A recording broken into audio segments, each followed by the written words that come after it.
Hi, I'm Keith Wyness. I'm Chief Executive of Aston Villa.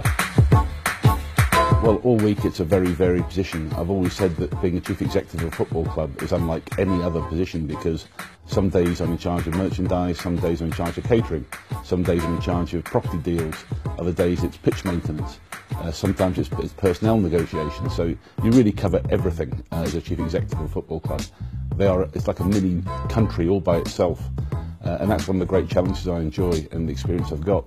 On a match day, it can vary, it really can. Depends on any issues that are surrounding the match itself. There could be security issues, etc. we have to check in on. Or there could be the opposing directors. There's always football politics to discuss, different things to talk about there. Speak to the manager, see what's happening with the team, any issues with the players at the last minute, and really just be prepared for the unexpected. We've also got to obviously be prepared for a security angle on any eventuality, and that's one of my main priorities on a match day, is making sure everybody's safe. We have fan consultation groups where all the major fans' websites and blogs get together, but also individually I tend to try and see different groups of fans or journalists so that I'm kept in touch and keeping in touch with sort of the pulse of the club and what's happening really on the street. Yeah, on a match day as well, one of the key things that we do is entertain a lot of politicians and dignitaries as well. It's surprising how much business is done in the boardroom and how important it is still for people to be able to come into the boardroom and get that experience of being a VIP.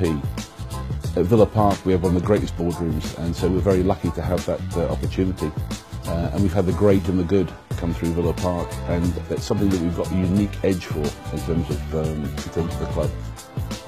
Today we've got some of the key people from Birmingham City Council coming, discussing the plans of redevelopment around Villa Park, and we never miss an opportunity to use that to our advantage and make sure that we have either celebrities from showbiz or business or politics, and we use that really to the benefit of the club in every way we can do. Villa Park is fantastic. I mean, it is majestic. It's a great stadium. My obvious comparison is Goodison at Everton, which also has its own charm as an older stadium, but Villa Park is without doubt the palace of football stadiums, and we want to make it even better. And now I'm very, very proud to work in this environment. Yeah, I do have superstitions. I've kept a programme and a piece of a match sheet in my pocket, and I only keep the matches that we've won. And so gradually that pocket gets bulkier and bulkier, hopefully, this season. But it is a superstition, and it's something I've done every season, and every season I've done it, there's been a winning season at the football clubs I've been at. So it's a strange one, but that's something I do. I also have a pair of lucky socks, and I pick them for certain matches, and they've never let me down yet so far this season, so I've got to keep them on. I think the biggest challenge is that we've had probably 3 or 4 years of the club spiralling downwards. And the biggest challenge is to change that whole culture in the club and to get people believing we can win again in every aspect of the club. Not just on the pitch, but off the pitch. I want to see the club leading the way in new technologies and right back at the cutting edge. So it's changing that whole mindset and getting people to believe that we can be right back at the front again. Well, it's obviously no secret that we have to get back up to the Premiership.